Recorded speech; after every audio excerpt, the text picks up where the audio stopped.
Hey everyone, and welcome to this YouTube edition of the Risky Business Podcast. My name's Patrick Gray. The reason we're doing a split edition between YouTube and audio this week is because there was a technical problem with the video for the sponsor interview, so we can't publish that to YouTube this week. But this week's show is brought to you by Material Security, and if you want to hear the sponsor interview, you can go find it in the regular podcast, or alternatively, you can check out the demo I published to YouTube last week by hitting the link above or in the description below.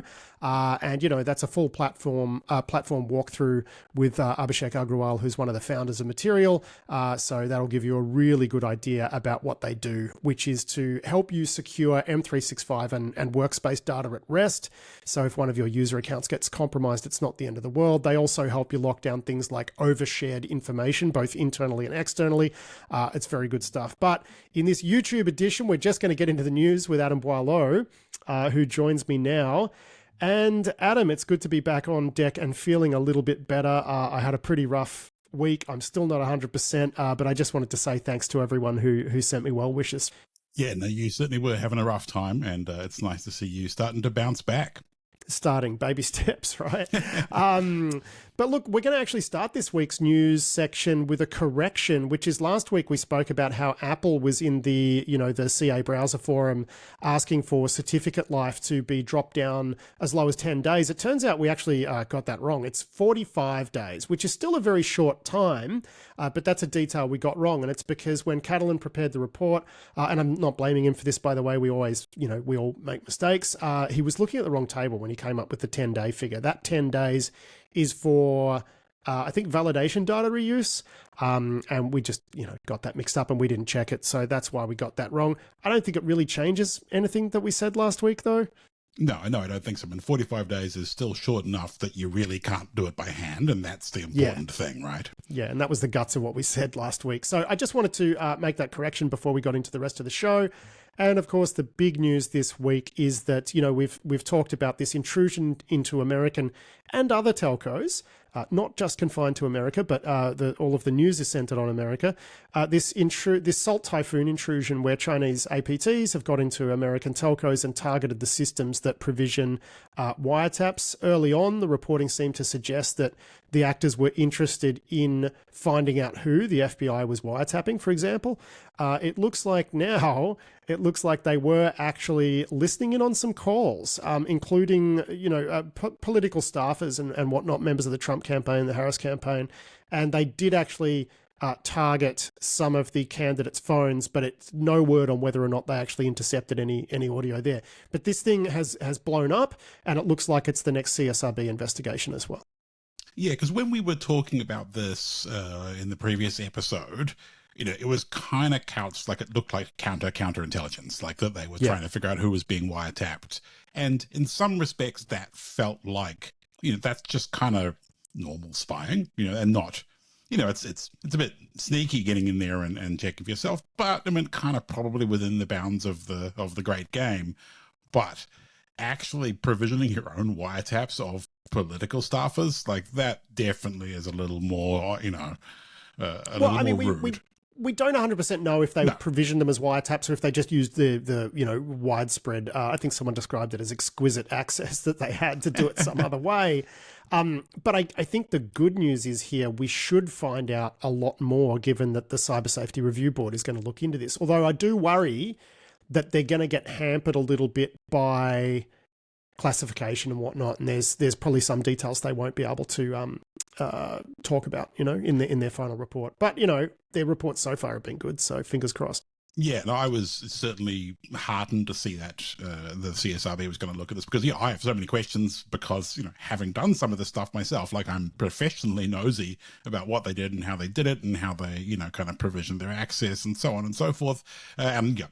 I think you're right that they will be slightly hampered by the classifications and security controls around some of this infrastructure. But, I am certainly hanging out to read the report because, as you say, the previous ones have been really pretty good. And I think, overall, the CSRB has been a much better than we could have hoped for, I think, because we've seen so many calls for that type of investigative body before, but the kind of the makeup of it and the nature of their output, I find really pretty best case. Yeah, I mean, I was expecting them to look into the CrowdStrike thing, but I guess I don't know what else there is to learn there that would require the board, like Yeah, Microsoft is looking at kernel restrictions, and there's been a lot of work done there, and I think what happened there is pretty well understood, which is CrowdStrike made a big whoopsie, basically. So I think this is a good use of the board's time. Agreed. Interestingly enough, I mean, so it's Ellen Nakashima over at the Washington Post with Josh Dorsey, who came up with the scoop that audio was intercepted, but even they point out in this piece that end-to-end encrypted communications such as those on the Signal platform are believed not to have been hacked. I mean, obviously, but it is interesting because recently we also spoke about how the Trump campaign was using these specialist secure Android devices from a company called Green Hills, right? So you wonder what they got, I guess, is what I'm getting at. Yeah. I mean, the contents of phone calls and text messages, I guess, is what you'd expect to be able to get, along with like call metadata, I suppose, which are still useful things. But these days, as you say, so much communication is done through over-the-top apps with end-to-end crypto in some cases. So yeah, less utility, more limited utility than it once would have been. But I mean, still, I can, so many people fall back on PSTN phone calls because it's just easy and ubiquitous and works everywhere, and there's no interoperability problems or whatever else. So I mean, so many people do. You're right, but do the people working for presidential campaigns that are being targeted by Iranian hackers, and it's been known that they've been targeted by Iranian hackers, in this case it's the Chinese, but you know what I'm saying, right? Like they know they're a target. Yeah. I'm guessing they're using Signal most of the time, right? Like, and it just reinforces the point you're making, which is this doesn't get you as much as it used to.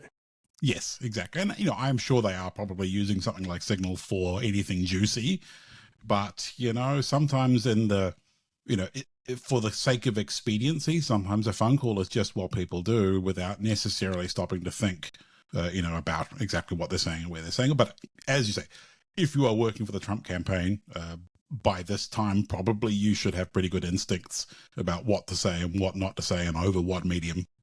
Yeah. Now, let's talk about Operation Magnus. This was a bunch of or different police services and authorities were involved in this. It was a takedown against a couple of infostealers. What was it, Redline, and what's the other one called? Yeah, that one's called Meta, somewhat confusingly. Yes, so Redline and Meta, authorities seized a bunch of servers and domain names. They arrested a couple of people in Belgium who I believe are customers of these infostealer botnets, and they've also indicted, presumably in absentia, the Russian fellow who runs the whole thing. Just a pretty nice textbook takedown here, including some very high quality Krebsing in the DOJ's indictment of the guy who runs it, because it totally reads like a Krebs piece, that indictment. It really does. Yes. They ended up doxing this guy, I think based on some tips from private sector infosec firms, but he had been using like his hacker nick on like Russian dating forums and stuff going back, I think like 12 years or so. So, there's some challenges to using the same persona when you're trying to pick up a date as also selling your wares on crime forums. So, as you say, I think he's still in Russia. So probably, other than it being a little bit embarrassing, he may not face much retribution. But the Dutch police, I think, or one of the whichever European police force put together the sort of the domain and the package, did do some reasonable trolling. They made a little video about the most recent update to the software, which basically said, hey, we've got all of the customer data and we're going to be sharing it with all your local law enforcement friends. So good luck with that. So yeah, good work, police. And it's kind of like we've talked about how it feels like IRC troll wars from the 90s when it's law enforcement versus cyber crooks, and yeah, totally here for that. Yeah, 100%. Now this one is a more recent type of phenomenon, right? Which is crypto theft and stuff is probably, to be appreciated for not being something that was happening in the 90s. At least it's something new. A really bizarre situation unfolded over the last week where someone stole nearly $20 million, or around $20 million, from a US government-controlled crypto wallet. And these were funds that were seized as part of an investigation into the hack of Binance, right? But the funds were in the control of the US government.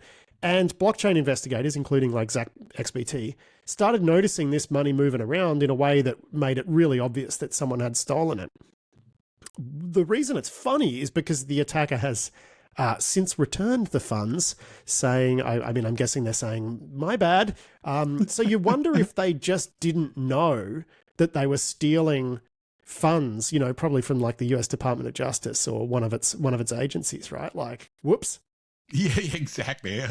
I would have liked to have been in the chat channel, like in the Telegram or wherever it was, where the people were coordinating that and kind of seen the, you know, being a fly on the wall to the, excuse me, you just stole $20 million from the US feds. Like, you're going to need to give that back right now, because we've made lots of jokes over the years about the dog that catches the car, when it's chasing it down the street, and that kind of is the vibe that you get here. I think the funds in question were from the Bitfinex hack, not Binance's. Were involved in investigating this, but I think the actual hacked funds came from Bitfinex. But either way, it's very funny. I'm sorry, yeah, you're right. It's Bitfinex, not Binance. They all blend into one. They all exactly. It's like, makes no difference. Same. It's all just a bunch of crypto skullduggery, tomfoolery, gibbery, pokery rubbish. Yes. So yeah. Anyway, the Fed's got it back, but I wouldn't want to be the guy that nicked it. No. And the idea that you're going to dodge the heat by just giving the money back, you're probably better off keeping it, like seriously, the crime is done. You can't undo the crime. I'd just, haul ass to a non-extradition country. Exactly. Don't give it back. You're going to need that money to stay on the run. Exactly. But yeah, what a world. Mm-hmm. And, we just mentioned ZachXBT, and Andy Greenberg at Wired has like what I would describe as a really nice write-up.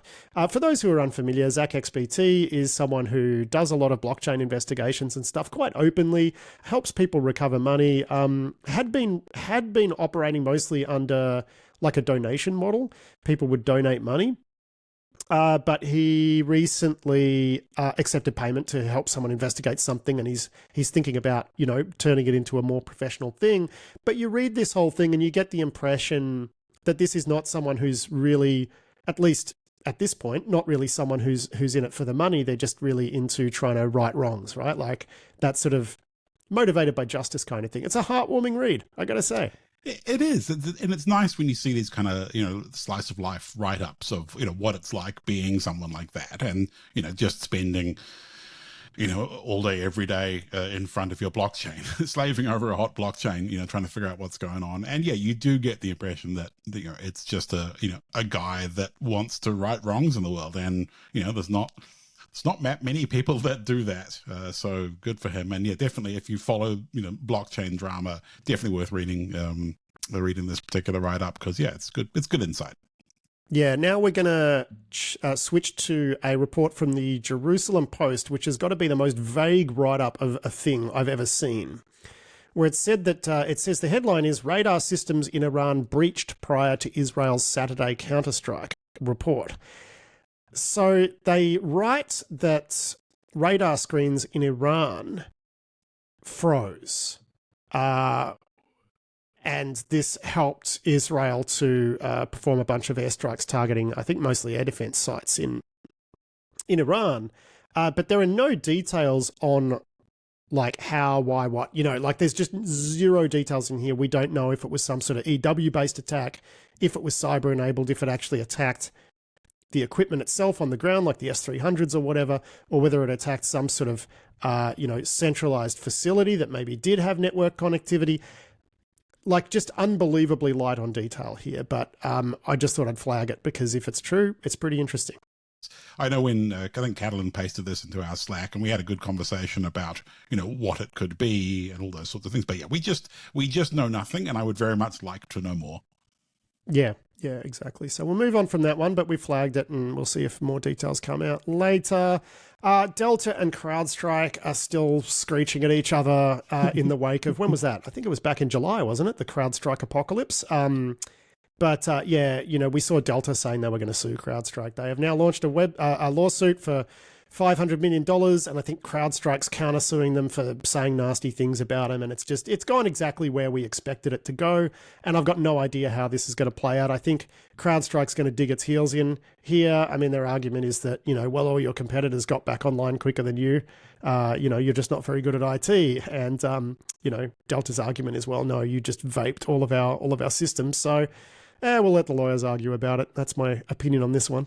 Yeah, I don't know that Delta really did themselves many favors, because there's a bunch of details in here where they said, like, look, we didn't patch any of our stuff, so how come CrowdStrike broke it? And I think if your defense is, well, we didn't patch our security software, it doesn't necessarily paint you in the best light either. We're not very good at IT. Therefore, why did our IT change and break? Yes, it's yeah. So once again, this is for the courts and lawyers to argue about and make fat bank out of. But we'll just sit here and quietly watch and enjoy the show. Now let's turn our attention to Canada, and the Canada Revenue Agency, which is their tax office up there, is having some issues with a bunch of false returns. And it looks like there's some feeling there that this could be because of a major breach at the firm H&R Block. Now, I find this one interesting for a bunch of reasons, because we saw the IRS go through something similar a few years ago, and you remember in response to that, they were using like a third-party facial recognition service, and that was very controversial and whatever, but they had to really scramble to put a lid on these false returns, and it looks like, an organized campaign has pocketed something like $6 million lodging false returns and getting those funds redirected to attackers because of, information that wasn't even stolen from the tax office.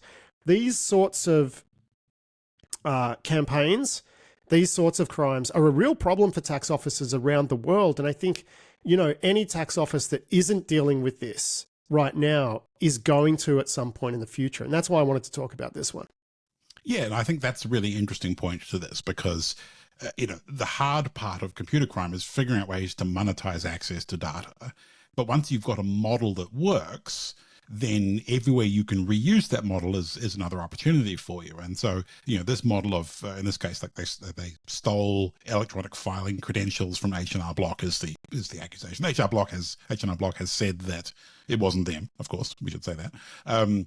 But that model, stealing those credentials, changing the bank account details for a refund, filing a false return, pocketing the refund faster than the tax agency can follow it, is going to work, in all sorts of places. And so if you are at a tax agency anywhere else, this is the sort of thing I'm sure you're very much keeping on top of, because you're going to have some defenses in place, some detection, and be able to respond to it. But this does seem like a bit of a mess in Canada that's going to turn political in some respects, because I think some journalists dug up the story, and now there's sort of accusations being thrown back and forward in Parliament in Canada. So it's pretty messy, and you would hope that this is a lesson that tax agencies would learn all at once together, but that's not how the world works. No, I mean, I suppose the silver lining here is that $6 million in the context of Canada's tax revenue is probably not really that much, but it's also one of those things where you sort of get the sense that it could spiral if they don't get on top of it. And unfortunately, getting on top of something like this is quite difficult. So I guess the reason I mention it is, like, if you work in anti-fraud in a tax office somewhere, maybe have a think about how you'd respond to something like this happening, because it's probably going to happen at some point. Exactly. Yeah, exactly. Yeah. Now, a report that we also carried is that Satya Nadella of Microsoft, actually, he's the chair of the board, he's the CEO. He actually asked the board to reduce part of his annual compensation. He said, I don't want that $10 million, cash component of my comp because there were security failings and it happened on my watch. And I think his total comp was still 79 million. I think they didn't even take away all of that cash comp. No, they gave him half of it. Yeah, so this seems a little bit performative, if I'm honest. It's contrition that doesn't really hurt him, I guess. But then again, kind of sends a good message. I don't know. I don't know what to think about this. Yeah, I mean, $5 million is still, that's a lot of money in anyone's book, even if you're, a very rich person. But as you say, like, it doesn't really hurt him that much, I would imagine, when the package is what was it? Yeah, 70-ish million, and that's 63% up over what he made last year. So yeah, really, really suffering there, buddy.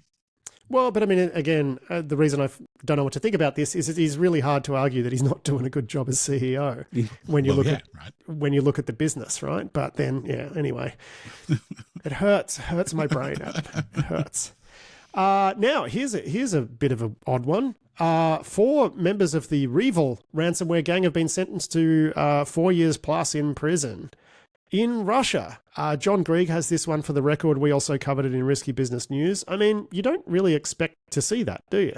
No, it did seem a little startling, and I, kind of makes you wonder how badly they screwed up to end up being put in prison in Russia in a penal colony. It was, I think, a standard penal colony, like not the really severe ones that they send the bad people to. So, but still, I can't imagine it's a great time. Yeah, I don't think, the nice Russian penal colony, right? Like, I don't think that's really a thing, Adam. I think you pointed out when we were talking about this in our Slack that there's very few details, and they were tried in a military court in St. Petersburg rather than a kind of open one. So we don't have much detail because military courts are relatively closed, and there's no real clear idea why. Yeah, I mean, I just flagged that because Catalan had reported that it was a military court, and I just asked him when we were going over the news script for one of our news bulletins in the Risky Business News channel, which you should all subscribe to. I just asked him, I'm like, why did they do this in a military court? And, he had looked into that. And he's like, look, I couldn't pin it down, because none of the reporting explained why they were tried by a military court. So that is one odd feature here. Yeah, I think Catalan's work in theory was that a military court can have closed proceedings, whereas a civilian court in Russia, there isn't really a mechanism for sealing stuff. So maybe that's it. But yeah, we're guessing. So yeah, 100%. Staying with Russia, and Linus Torvalds has expressed support for the removal of around a dozen Russians from a list of Linux kernel maintainers. We're going to link through to Darina Antoniuk's write-up for the record here. I mean, this isn't just, they're not just kicking out Russians. These particular kernel maintainers were linked to organizations that have been either onwards linked to the Russian government or are sanctioned, right? So it feels like this is more of a compliance thing than let's just kick all Russians out of being able to be Linux maintainers. Funny thing here, though, was Torvalds saying, I'm Finnish. What did you think I would think about this? Who is, Torvalds is famously grumpy. And yeah, he's like, he does not seem to be a fan of Russian foreign policy. Let's put it that way. Yeah, that seems pretty fair. And I think on the mailing list, there was some conversation that Linux Foundation had received some legal advice, and they weren't, the maintainers, Linus and Greg KH, who landed the patch that did this, said, like, we're not going to discuss the advice that we got, but this is just how it is. And Torvalds basically said, yeah, deal with it. It's how it be. Yeah. And meanwhile, Russia is saying it's going to build its own Linux community, which, sure, but I don't know, going it alone. I mean, Linux at this point, you think about the number of hours that have gone into it, the fact that it is just such a gigantic community with genuine support behind it, and so much, I guess, sponsorship from large companies that pay people to contribute to it. They'll just hire people full-time to be doing that sort of dev. I don't know how well Russia's going to go with, Russia Linux, I don't know. Yeah, it's a hard road forking any piece of open source software and maintaining it yourself in the future. And, Russia has tried it with Red Star, with their particular Linux. The North Koreans have tried it with their Red Star Linux. So, there is some precedent for it, but it's a hard road to make a good Linux. And of course, every time you fork off from the main thing, all of your adversary SIGINT agencies start, chuckling and rubbing their hands because now the patches are going to take even longer to get there, and good times ahead. Yeah, exactly. Better make sure you don't make any mistakes, see? Yeah. And that's, the vulnerabilities equities process looks a bit different in those scenarios as well. Meanwhile, Dina Temple-Raston and James Reddick, also for the record, have reported that Nigeria has dropped charges against that Binance investigator who's, what's his name, Tigran Gambarian. He has been held in Nigeria since February, basically on charges of manipulating Nigeria's currency because, you know, a lot of people in Nigeria were using crypto because the local currency was kind of unstable and it kind of tanked the currency, and they just wanted to hold someone basically. So you do get the sense that what was happening to this guy was not fair. And you also get the sense that there may have been some sort of diplomacy involved in securing this guy's release. I mean, he had malaria in custody. He was not in good shape. And, the court has said they have allowed him to travel abroad for medical treatment. So you do get the impression that maybe there was a bit of pressure applied here. Yeah, and that sounds like the right thing to do, because this guy was, previously at the IRS and was integral in the takedown of Silk Road, the arrest of Ross Ulbricht, takedown of Alpha Bay, so like he's, he has done a lot of good in this world. And yeah, it was always, the story was kind of sad seeing him just rotten in jail in Nigeria. Now, Apple has introduced a new bug bounty program involving its private AI cloud, and it looks like a pretty interesting program, as in participants will get to actually access cool stuff. We love this.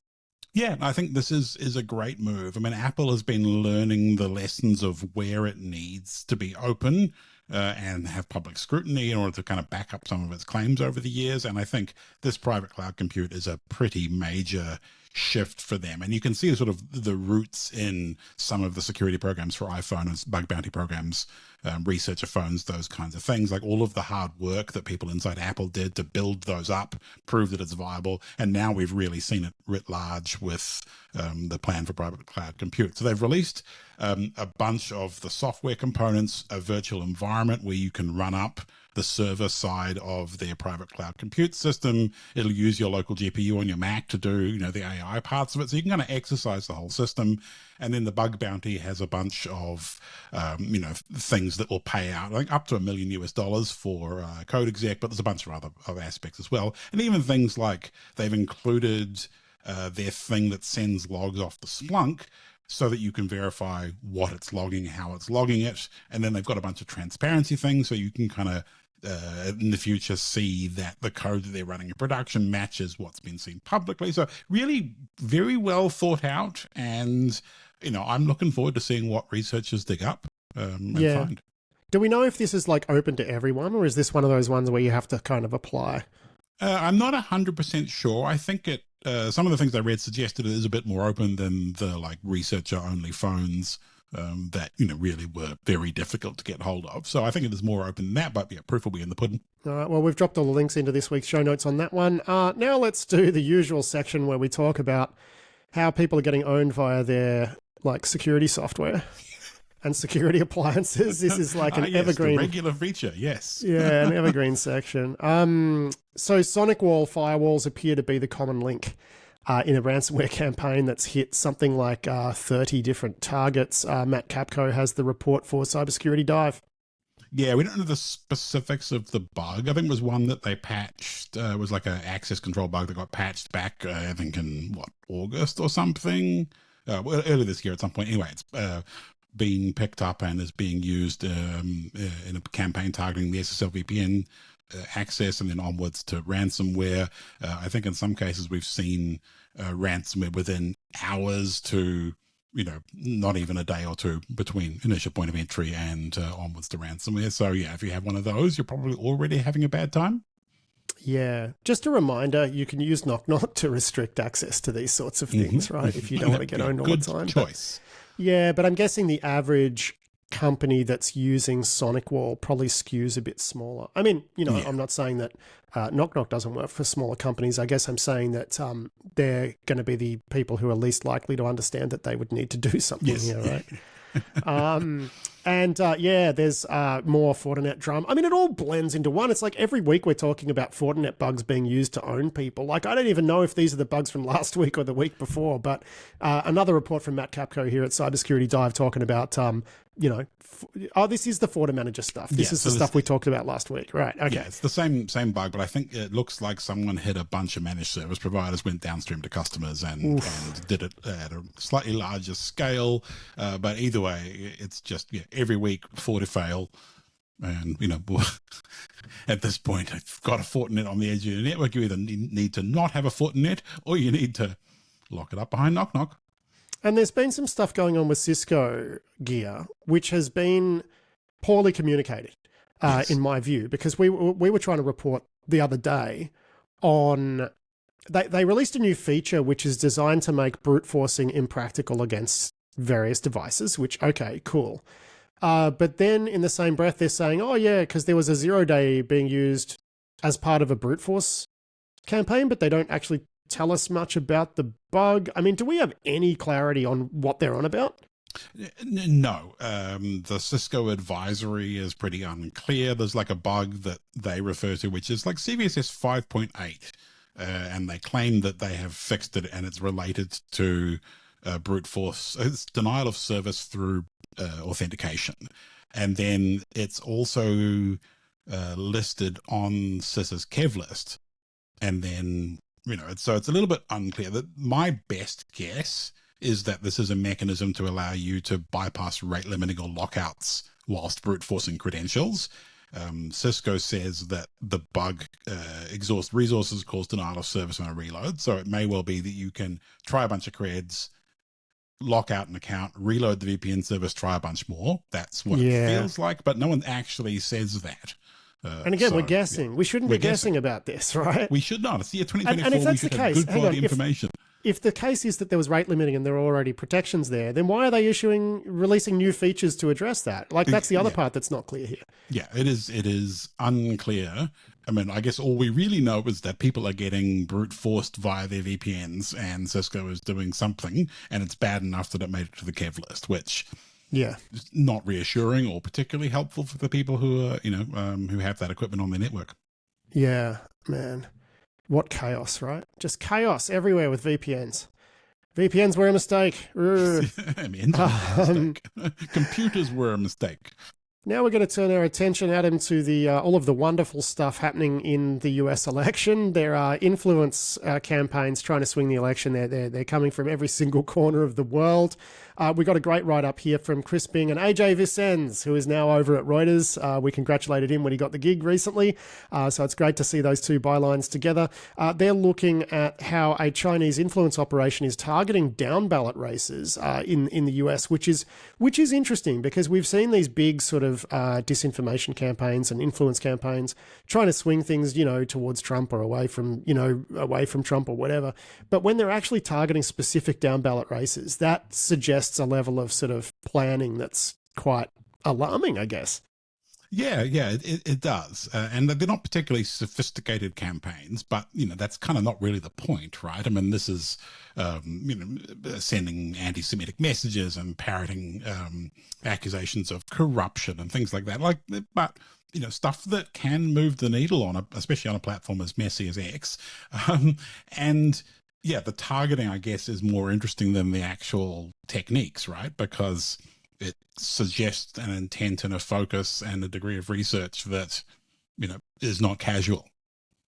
Yeah, no, agreed. And look, another one from Chris Bing, this one also with Raphael Satter and Graham Slattery over at Reuters. They've looked at... Look, I'm going to take a bit of an issue with the headline here. They've said exclusive, accused Iranian hackers successfully peddle stolen Trump emails. And it's because a blog called American Muckrakers, they have published some of the material stolen by Iran, and it also popped up on someone's Substack. To me, this is not successful. Okay, to me, this, success looks like it did in 2016 when you had all of the major media outlets in the United States talking nonstop about the DNC leaks. That's what a successful hack and leak campaign looks like. I think getting it out there via a few blogs is not successful. I mean, it's still a great write-up and it's very interesting. My issue is with the headline. But did you have the same reaction there? Yeah, exactly. I mean, this does not feel like success, especially by comparison to the, 2 election cycles ago. Some of the details are interesting, right? It's a good write-up, but that was exactly my reaction as well. Like, this does not feel like they're going to get their bonus, the people who are running this particular campaign, and nothing like the success of the 2016, where all of the coverage was focused on that one issue with Guccifer and Hillary's emails. And, to this day, we still talk about Hillary's emails. Yeah, I mean, I think something that's interesting here is that muckrakers is like a pack. So it's a, political action committee or whatever they call them. But so that's an interesting aspect here. But I mean, the fact that you need Reuters to talk about it for it to matter kind of suggests that it doesn't. Yeah, agree completely. So, I mean, if anything, it's kind of nice. It feels like we've made some progress at being a bit more resilient against these kinds of hack and leak and info ops, which is good. It just means that we'll have to come up with new and novel ways to influence people. Yeah, and meanwhile, Russia managed to get itself a bit of a viral video happening with them like ripping up. There was a video of like Pennsylvania ballots being ripped up.